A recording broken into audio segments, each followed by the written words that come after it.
Carson Wells there? Not in the sense that you mean. You need to come see me. Who is this? You know who it is. You need to talk to me. I don't need to talk to you. I think you do. Do you know where I'm going? Why would I care where you're going? I know where you are. Yeah, where am I?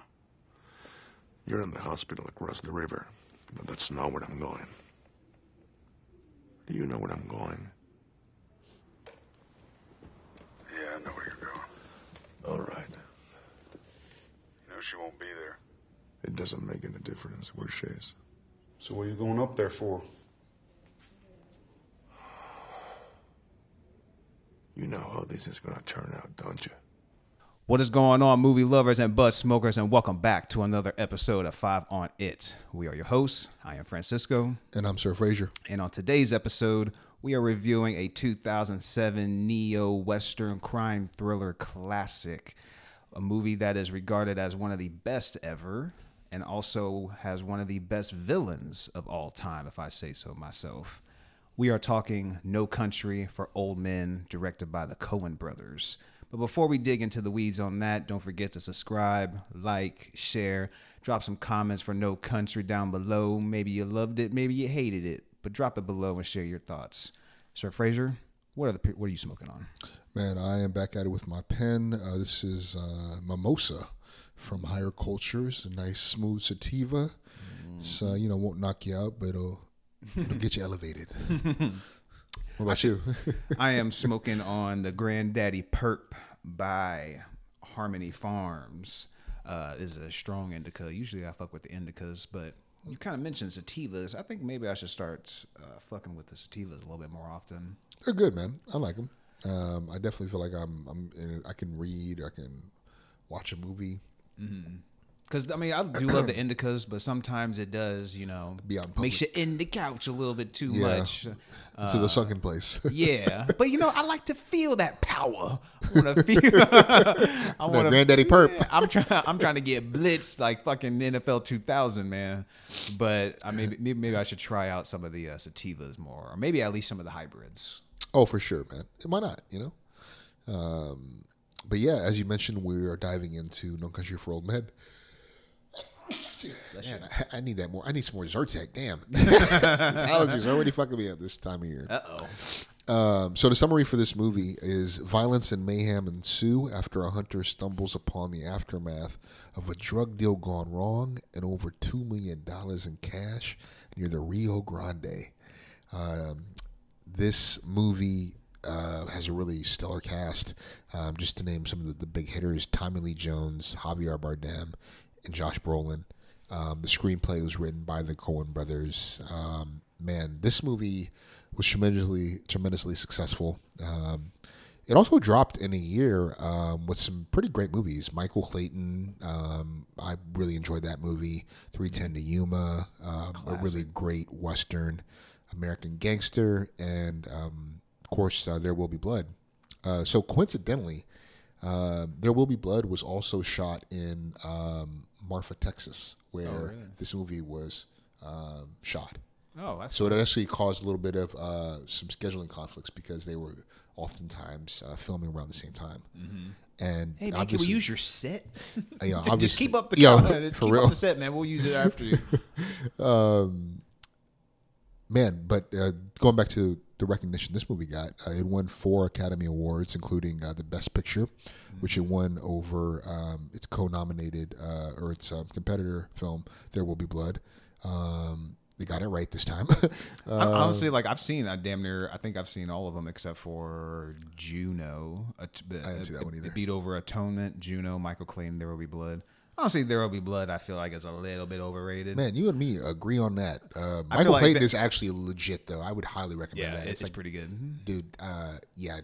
But There Will Be Blood, because to me, I feel like people just look at that ending and that it is a great speech how Daniel Day-Lewis is given to Paul Dano's character about the milkshake and everything like that. But it's like, yeah, leading up to it is like still It's a like, slow burn. real slow. I mean, the movie is like it's fine and everything. I'm not gonna say like it's a terrible movie, but But you said I feel it, like it's fine. Yeah, it's fine. I feel like it's just people. It wasn't for you me. know, blow too much smoke on it.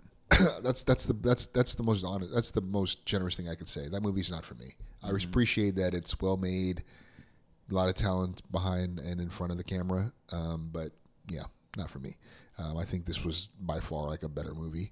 But also going back to the nominations, it got Best Supporting Actor for Bardem, very much well earned.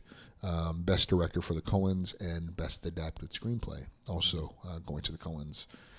One thing I got to shout out because it's a highlight is the cinematography done by Sir Roger Deakins, also known for his work in, heavy hitters like Shawshank Redemption, beautifully shot movie, Sicario, excellent movie, and 1917, another just... 1917? Yeah, 1917 was just Jesus, like those are four just cinematic achievement. bangers. That movie is just incredibly shot.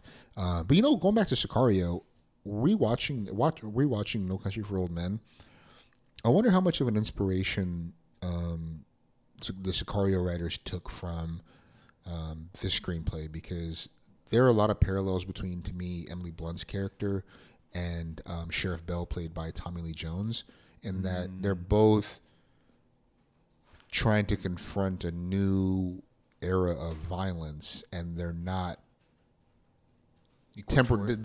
Their constitution, their inner constitution, like they can't reconcile themselves to that world. Yeah.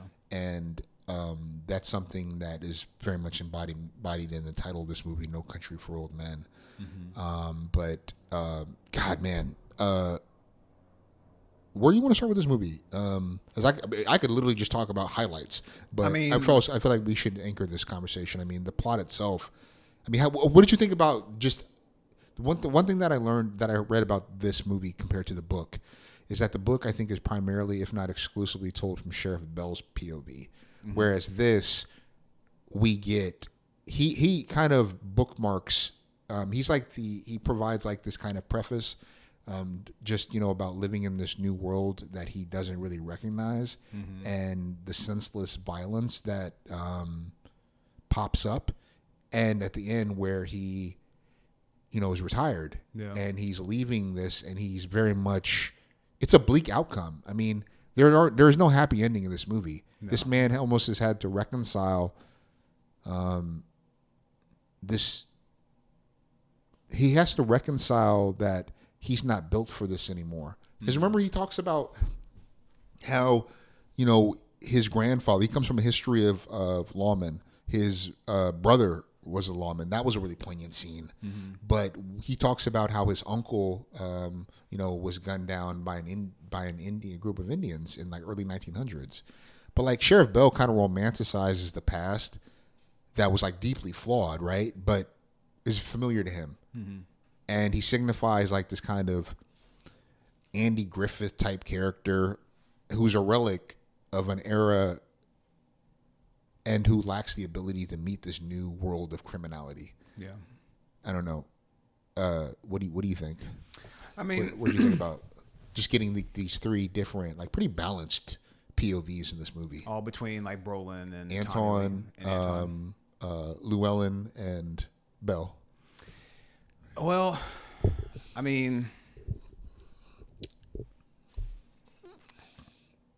just seeing kind of how fast and how things can escalate, at least with Llewellyn, and then how like he kind of like he is like just like this nice guy and everything, and then he ends up stumbling upon like that incident that happens.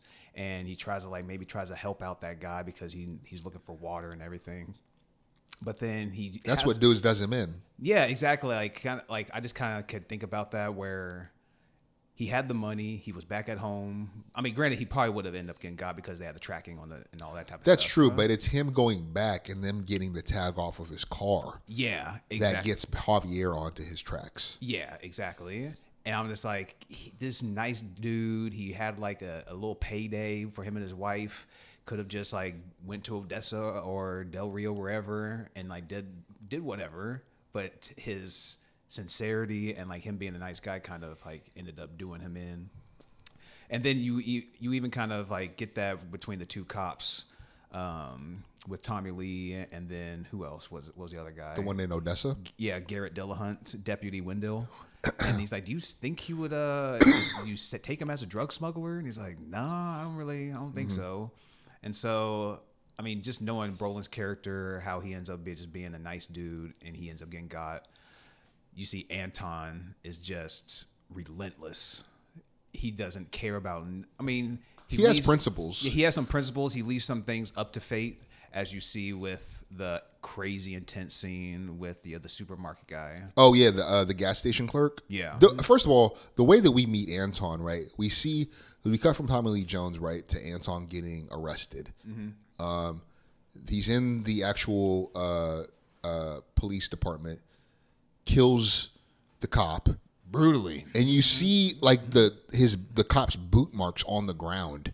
Yeah. As he's like fighting him, and then from there, you know, and his wrists too. Yeah. Oh, his wrists were just cut up, and that's the first scene where that's when we first meet Anton, and then just how this trail of bodies he leaves for damn near any and everyone he meets. Mm-hmm. Like when he hijacks the police car and he uses that stunner that they use for cattle, and fucking shoots them through the head.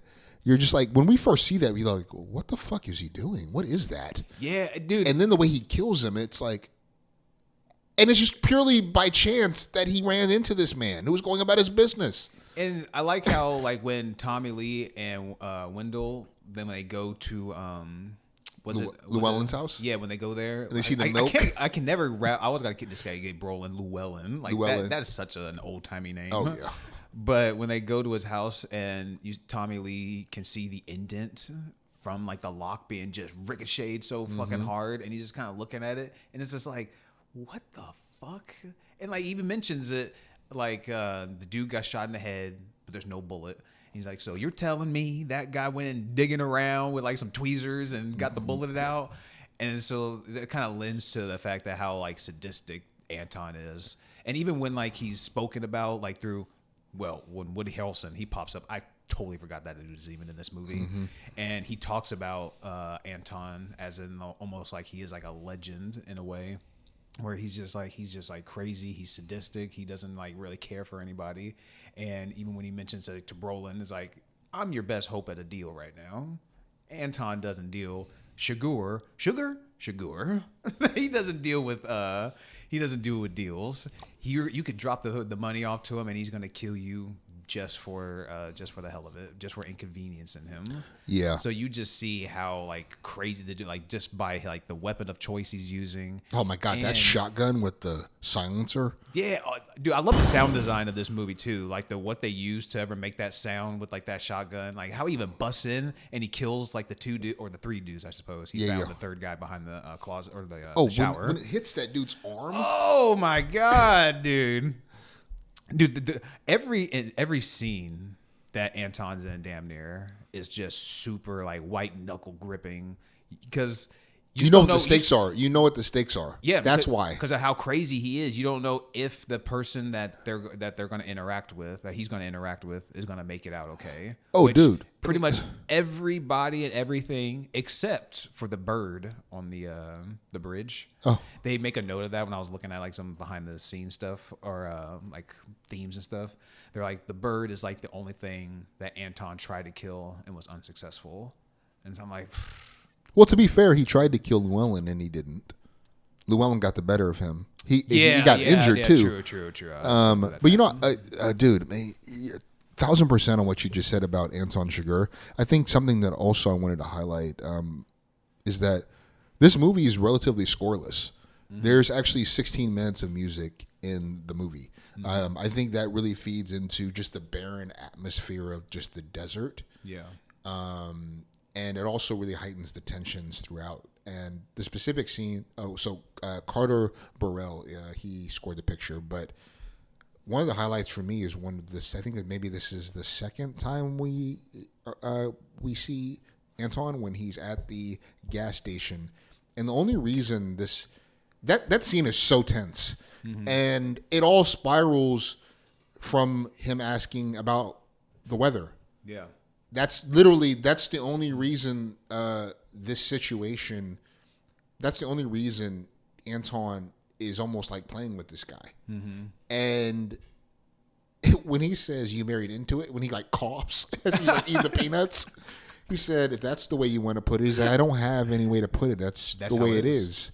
And when he flips the coin, well, even before we get to that, right? He's like, you've been putting it up. He said, putting what up? He said, you've been putting it up all your life. You just didn't know it.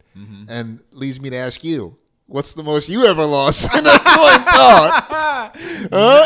Not that. Not my life. I say that. Yo, when he says to him, he said, it's been traveling 20 some odd years to get here. This quarter was made in this year. It's like, what did he say, 22 years or something like that? Because this movie takes place in 1980.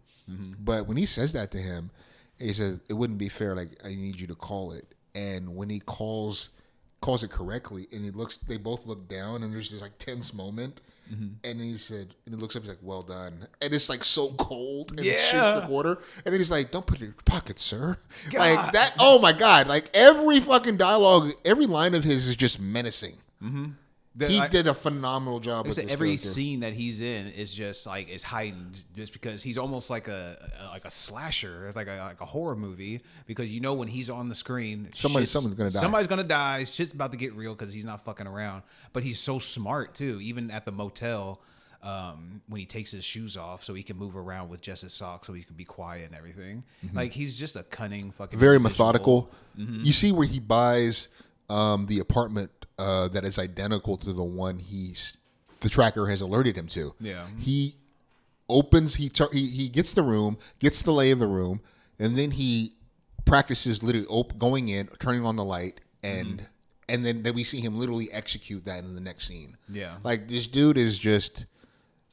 Again, like this motherfucker is like Michael Myers. Well, he's Michael Myers that can talk. Yes, because even like I said, he's smart, because he also, like, when he goes in, he's looking the mail, so he starts dialing the numbers. Yeah, starts dialing numbers. Systematic. Yeah, so like he doesn't know just right off the get go. He's piecing some things together using educated guesses, and even by the end, when he's like Brolin thinks that he's got it on him. Like he's like 2 steps ahead, but really he's behind the whole time. I know you are where you are, but that's not where I'm going. He's like Shagor's just like, yeah, you're at the hospital across the river. I know where you are. And Brolin's like, he's like, well, do you know where I'm going? And he's like, well, I know where you're going, but she's not going to be there. It doesn't matter where she is. Yeah, exactly. And it goes to the very end of the movie when him and her end up having their face off. Yeah, and he ended up killing her. Yeah, which they don't explicitly say it. Like there's no gun sound, there's no noise, there's no body. But when he comes out and he starts checking his boots, you kind of get the notion. That's the of tale. Yeah, because he doesn't.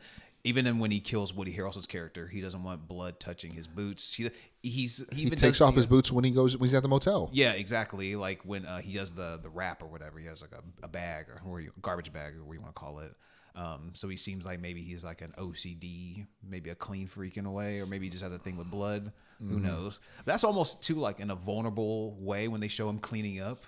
They show this crazy sadistic dude in this vulnerable position of just being butt naked, cleaning himself up and cleaning his wounds and stuff. There's just something to that when they show a villain in such a vulnerable way. Well, even when they give us 2 vulnerable moments of his, like the ending, of course, and the scene you were just saying, but like just showing him how resourceful he is too, right? Because we see him in the car, like tearing up the shirt, and then we see him from like that shot where it's right beside the car's the gas hub. Clearly, I don't have a car. Yeah. And we see from that height him approach, and he turns the nozzle, takes it off, and actually puts the sets it on fire to create the distraction. That whole scene was just really well executed. So he can go in and get the medicine to get the medicine he needs, so his wounds won't get infected. I mean, and he's not even like wincing either, like when he's cleaning his wounds and he's putting alcohol in it, shooting. He the knows shit what he's up with doing, which lets you lidocaine. believe he's done this before a lot of times. But he's just not even like. Sometimes they would even show like it says almost Terminator-esque when like at the beginning when he shows him just walking up behind him and then choking him to death. He just has no remorse. Doesn't wince. The pain doesn't bother him at all. Really, I want to say the most even that he moves is when he dodges Brolin. When Brolin does kind of get him for a second, jump on him, yeah, and then he has to dodge out of the way. I want to say that's the fastest he probably moves in the whole movie because I don't think he ever really runs. Yeah. He just has like a kind of like I said, a slasher killer type of Michael Myers, Jason Voorhees type of pace to him. He's never really in a hurry because he knows where he's going. Yeah.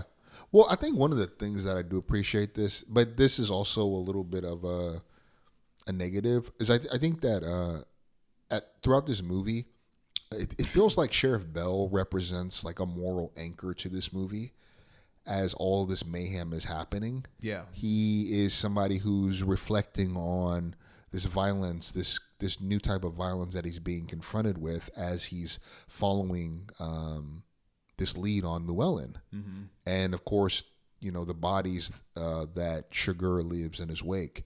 I thought at times though they went on a little too long. Yeah. Some of the dialogue in those scenes.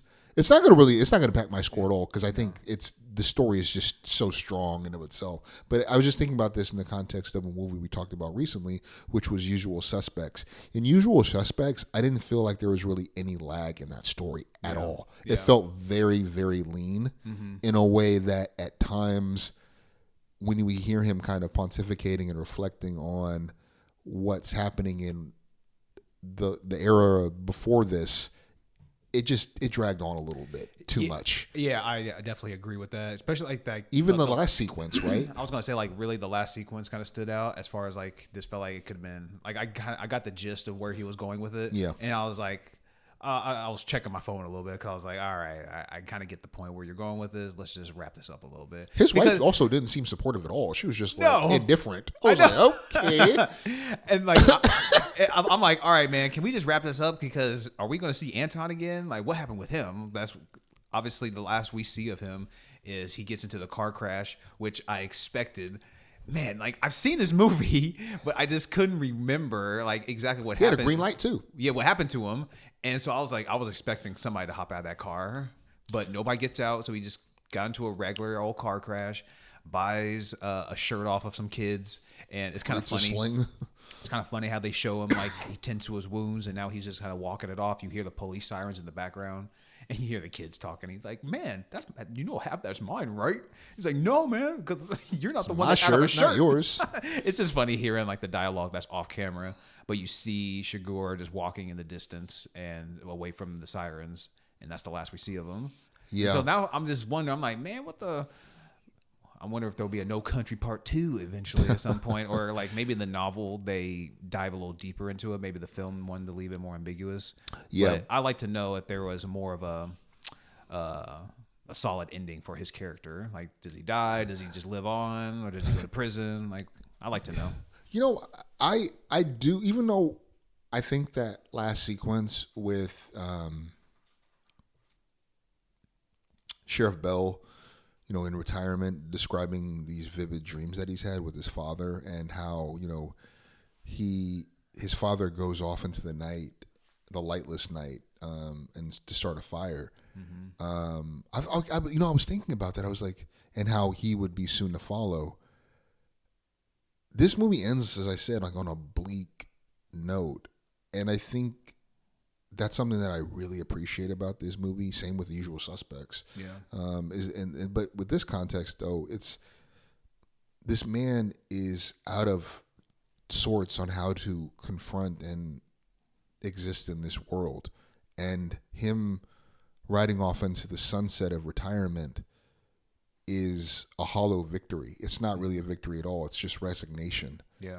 And I thought that was interesting, thinking about his character in that light. Whereas Anton is almost, he behaves and conducts himself as this agent of fate. Mm-hmm.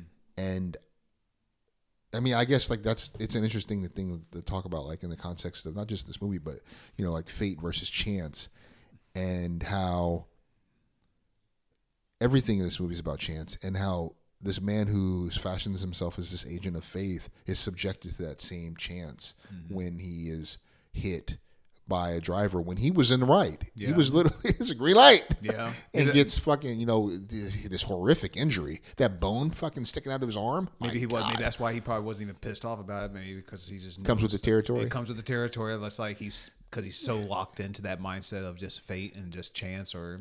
What did Conquest say in Invincible? I take the good with the bad. Oh, yeah. Oh my God, Invincible. If you guys haven't seen Invincible, check that out immediately. That is such a great ending. Oh my God. He says all of that. I take the good with the bad. It's like, at least you're honest about it. I guess you've made peace with that. Or like when he gives him the heartfelt of like, no, everybody's afraid of me. And he's like, take it to your grave. Yeah. Oh my God, Jeffrey Dean Morgan fucking kills it. I mean, with this character too, something that's interesting is just like the coin tosses throughout this. And two of the people that actually we know for sure we know survived their encounter with him are two older men. Because you think about it, like the clerk, he's an older man. It's almost as though death is already at your door. Never mind. He got out by the skin of his teeth. Yeah, he got out by the skin of his teeth. But also, there's that moment when Bell goes back to the apartment where the hotel when Llewellyn was dead, and he sees that the lock had been punched out. And then we cut to Javier Bardem, we think is actually on this other side of that door, but it's not. He's not on the other side of that door. And we see Sheriff Bell flip the coin in that moment. And he calls it. And he goes in and he survives. But like the chance of that, right? Because if Anton would have been in that room, he would have killed Bell. Bell wouldn't have. Bell ain't gonna get the job on Sugar. No, ain't no way. No. You know what I'm saying? So like, it's interesting too. Like, think like the two people who survive, or two of the like they're older. Yeah. Everybody else who comes into, and you also fuck Llewellyn's mother-in-law, giving all the tea. Oh yeah, we're heading to Odessa. We're staying at this hotel. Oh my God, yo, talk about loose lip sync ships. I know this old ass woman that had to have heard that saying. I know. What the fuck? Yeah, I was thinking that same fucking thing. I got the cancer. First of all, the fact that Sugar killed her on the day of her mother's funeral. Good God. Listen, I can come back tomorrow. I thought that was a great misdirection too, because when she arrives to the house, the bolt isn't gone, but they show us the windows open. Yeah. And then when she opens that door and sees him sitting in that shade, I was like, oh. Dude, I saw like, oh no. Because I liked her. I like her character. I did too. She's also in, I think, Boardwalk Empire, show that was on HBO. She owns that scene. I like her, and I mentioned it on my notes. I like her and Brolin's character Moss. I felt like they had pretty good chemistry. Yeah. Especially when he comes home and like he's just like they're kind of just talking with each other, and he's just like, what do you say to her? Like, you keep running your mouth, I'm gonna take you in the back and screw you. Big talk there for you. All right, keep it up. I liked how they seemed like they had a pretty good chemistry, even though their scenes together were a bit limited. Yeah. I loved the scene where Sugar goes to Llewellyn's trailer. And then he goes to the property manager, talks to the lady. He's like, "Did you not hear me?" I know. Yo, he's about to kill her, and then he hears the toilet, and that's the only thing that saves her. Yeah, I was That's like, the only thing. Oh my! And she's just kind of looking at him like, "Yeah, what are you gonna do?" What? Exactly. Two things though. One was like kind of like a low key thing is how he refers to a screwdriver. Did you catch that? Mm-mm. He was like, "Hand me the scroogey." I was just like, who said that? Anton. He asked that to when they're at the site of where the deal went bad. Yeah. I didn't get why he killed them. I think it's just because he's crazy. But I mean, like, he killed Carson because it goes back to what he said. Like, you picked the one right tool, and I am that tool. So why are you like anybody you bring into this problem? I'm going to take them out because they're not going to outshine me. This is my job. Yeah. I felt like there was like a competitiveness there, but I didn't understand. Probably why he killed the other two was just like he doesn't need any help. But it seemed like they were working together. That's what I thought. But like maybe he's just a one man band, and anybody that fuck comes that. his path I am is not just, stepping up for that hazard pay. I know it's like, dude, I'm like, not working with this motherfucker. I don't want to hire you if you're just gonna end up killing me for hiring you. It's like I don't even want to be in the same room as you, motherfucker. It's like, oh my god, that motherfucker was a psycho. Reminded me of Mr. Blonde from fucking Reservoir Dogs. But also, yeah, that was kind of funny to me how he just sounds like a child almost. Hand me the Scroogey. But then also that the first kill, not the first kill, the second would be the second kill that he has after he chokes out the dude. Where he kills the guy after he gets in the police car. Yeah. And he's just like, I'm like, dude, I guess you think it's maybe as a cop, but yeah, that's what it was. Why are you letting this dude just put this what is that thing on your forehead? I know he's just so stupid. Maybe he's just a country bumpkin ass motherfucker. But granted, it's a cop, but I don't know. Maybe I'm still gonna take a swipe. Like, hey man, get your shit off me, man. What the fuck are you doing? Like, why are you putting this weird thing on my forehead? I don't know. That just felt like super just weird. I mean, great. You're in encounters with a complete psychopath and a killer. You're probably dead and you don't even know it. But I don't know. You could have maybe did a little something, give a little jab or something. Fight for your life. The scene where the guy with the chicken crates in the back. He's like, "Can you remove those crates?" He's like, "What you talking about?" Yeah. And next thing you know, you cut to him washing it. I'm just like, yo, anyone who comes in contact with this man, it's literally a coin toss whether or not you're gonna live. That's why I think it goes back to those random two. It's a setup to just show you. It's like he'll just kill people. Even like the bird, he'll just take chance and like he just kills anything on. It doesn't matter what. Like you might be thinking shit's all good, but if you come in contact with me, I might just kill you just for the fuck of it. Yeah. There's not a reason for it. So, I mean, that's honestly probably why, Javier Bardem plays the character so well, but that's probably why he's such a great villain is because he's got a moral code in a way, but he also doesn't really have a code because things are just maybe if he's just feels like he wants to kill you like that bird, maybe he will. Well, yeah, there is. Yeah, that was certainly random, but it told you like it kind of gave you more insight into his sadistic mind. It is interesting because when he goes back to kill Llewellyn's wife, his widow, he says, "I'm here because I made a promise." Yeah, and so like there is this sense of, even Carson says that that there is like you might call him, what do you say? You might call him like a man of principles. And when he goes back and he confronts her about this is the best I can give you, this is the best deal you're gonna get. Yeah, is that you call it, and if you call it right, I leave. And she's like, it ain't got no say. It's all you. Yeah. You get to, you can walk away from this. And when she doesn't call him, that she's just mailing in her fate. Yeah. She's like forcing him to choose. God, and you also see it, not even that scene, but like with Woody, he's just kind of walking up the stairs. Oh my God. As soon as like he just feels that presence, he just Hello, knows. Carson. I know. Let's go to your room. Look at that smile that he has, that sadistic smile. Woody just knows like he's fucking toast. But he tries to. I'm a day trader. Like he already told Brolin's character that you can't bargain with him, but he's gonna try anyway. It's like we can go to an ATM right now. There's 14,000. I can just go home. We can just forget all about this. Also, I didn't really understand his line to Carson where he says, "If the rule you followed led you here, what use was the rule?" What rule was he referring to? I didn't understand that. Clearly those two men are very familiar with each other professionally, or aware. Certainly, they know each other professionally. So I don't understand if that was a reference to something in their past. I just didn't understand that.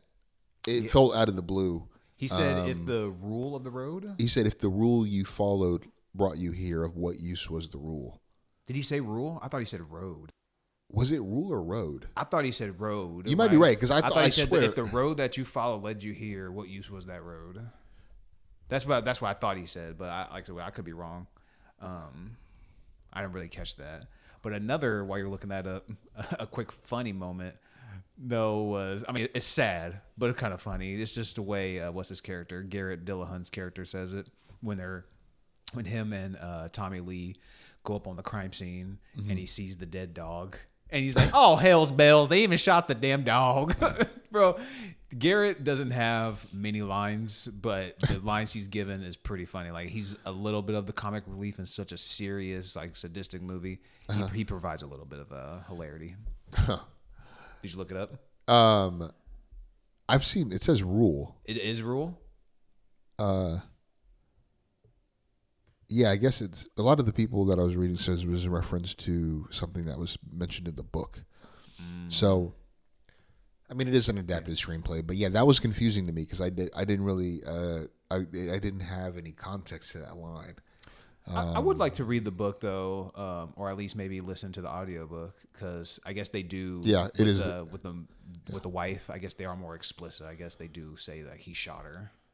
In the book. See, I kind of like a little bit more. I like the ambiguousness. Yeah. I mean, they tell us. Well, I mean, they indicate to us that he did kill her because he looks at the boots, and we know that he does that. But you can even say that just in the book. You could just be like, he exits the house, checks his boots, and then you could still. I prefer that over the explicit showing us. Yeah. Yeah. The same with Llewellyn. I didn't mind at all that they cut back to Sheriff Bell as he's pulling up to the motel, and all we see is the Mexicans are fleeing, and that sounded wild. The cartel folks are leaving, and we see Llewellyn's body. He had gotten shot in the chest. Oh man, yeah, man, and because the way I knew something was weird, just like how like that scene ends. I don't know, like it fades out, black, yeah. And I'm like, that's kind of weird. And then they show Tommy Lee driving up on, and we hear the gunshots. Yeah, and then they just they peel off and everything.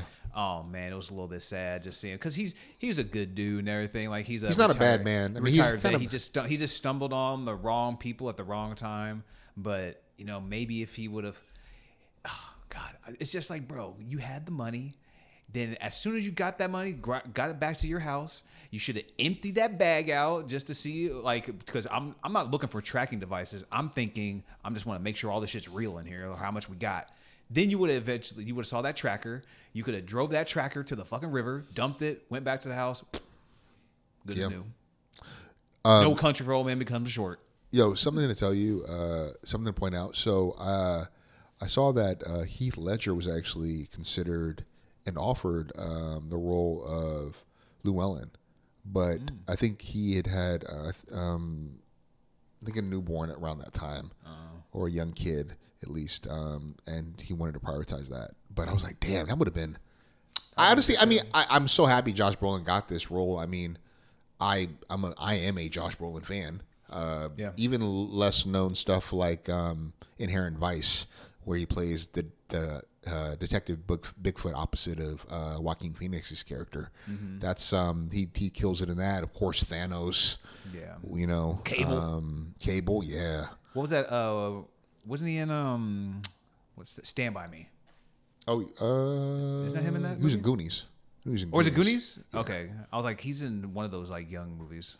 I feel like the Goonie crew, man. I think I'm thinking of somebody else. Some of the Goonie crew, man, have gone on like kind of like some of the second wind. Some of these guys have gotten in their career, like the brother, the Asian guy from Ki Hu Kwan. Yeah, Everything Everywhere at Once. He's been back. He's been doing his thing. Well, you got him, even Sean Astin. Sean Astin's been doing his thing as an adult actor for years now. I can't pronounce his last name. Joe Pantoliano. He plays in Bad Boys. The main cop, not the main, or the lieutenant, the boss. Oh yeah. The boss of the Bad Boys. That's right. Corey Feldman's the one who does not have. Well, he's like doing like some music stuff that every time he pops up on my algorithm every once in a while doing some weird shit. Doesn't look like Chunk is doing anything at the moment. Yeah. But anyway, sadly. Should we pivot to scores, man? You want to kick us off? I'll start it off, man. Just like last week with Usual Suspects, man, we are doing back-to-back bangers, man. I'm going with a 4.5 as well. This movie is fantastic. The acting, the scenes with Javier Bardem. No wonder he won an Academy Award for Best Supporting Actor. He straight up kills it, no pun intended. One of the best villains in cinema history. And just everything like about this movie is just like the way it's shot, how it even has like that old dusty Western feel to it. That's how it's supposed to be, a neo-noir type film. Too many good things to say about it, but just a 4.5, man. I'll lead it with that. Man, yeah, this is a 4.5 for me. This is one of my. I mean, we talked about earlier, when we started this podcast about some of our, top 25 movies of all time. This is squarely on my list. This is an incredible movie. One of the most, I don't know, just I guess gravitating or hooking villains in a movie that I can think of. I mean, I put him up there with the Joker as far as like some of the most memorable villains of this century so far. And I feel he's given like a lot of good screen time as well, which I feel like provides. He's a main character, realistically. Yeah. I mean, he's on the cover of the movie. Yeah. And which I think provides some rewatchability because even though it is, I mean, that's why people like horror movies. You like to be scared, you like to laugh, you like to feel all the feelings of in movies. But his character provides so much rewatchability because he's played so well. He's so sadistic. I feel like you can even like every time you watch it, you can find little nuances about his character. There's just, like I said, so many good things just about the acting and the writing. Yeah. 1,000%. Absolutely a must see. But yeah, thinking about what's on your radar, man. Do you have anything? I know I got something on my radar. Man. Let me kick us off while you're looking. No, that's all right. Yeah. I've started that. Well, I'll mention we kind of talked about this off camera a little bit, but I did watch a couple of recent movies. It's kind of recent. Watched Saturday Night recently. Ooh, yes. That movie is awesome. That was on my year's best last year. Dude, just like seeing like how the episode of Saturday Night Live comes to be, and just like the pacing of it, just felt like if you're a fan of like The Bear, like the episode with the like we're in the kitchen and all that, like how like it just feels like it just grabs you and it doesn't let go, and how like exactly how it ends, everything works out, but just seeing the lead up and how like people like counted him out and all that type of stuff, and just to see where he's at, it's a great origin type of story for Lauren and for SNL. And another movie I watched recently is Companion with Jack Quaid, and let me kind of bring that up real quick so I can get the other chick, Sophie Thatcher and Jack Quaid. She was also in a movie called Heretic with Hugh Grant. That was a great movie as well.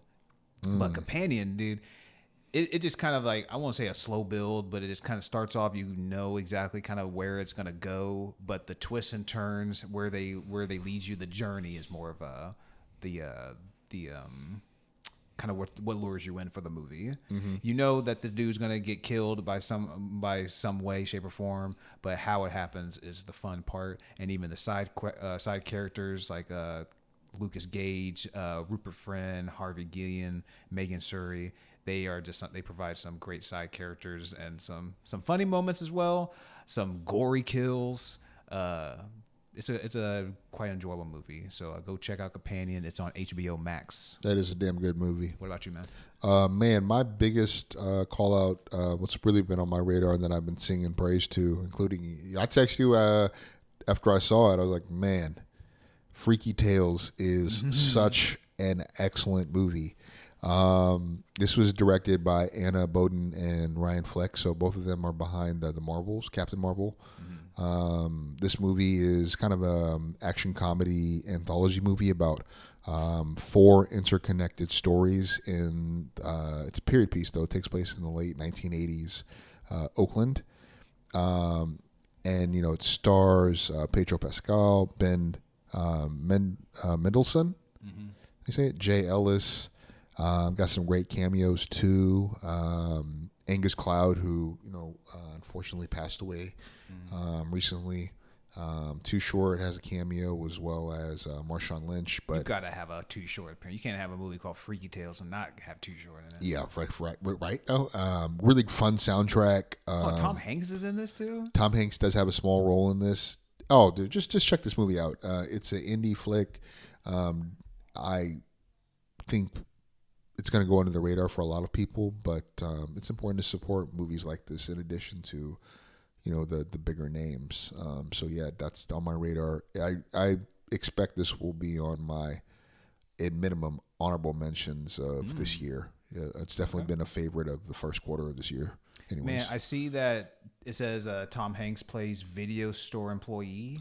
Man, would have been a funny, I think they could have done, especially since Chet Hanks too with his music. I think he's been kind of doing his thing lately. They could have had them both maybe pop up in this movie, especially if you already got Tom Hanks. I feel like he's the tougher get. They could have had him maybe play the video store boss and then have his son play like an employee. Just like it would have been fun. It would be fun to see him, or even have like his other son, Colin Hanks. I forget what TV show on CBS. It would be nice to see him, see Tom Hanks and maybe play in some sort of role with his kids. Maybe not in a major role, but maybe like a little side project or something like that. No, for sure. Like I said, a video store employee, that would have been a perfect get, man. Oh, yeah. Missed opportunity. Work with his dad. Yeah. All right. Well, that's this week's episode. Thanks for joining us. We'll catch y'all next time. Peace.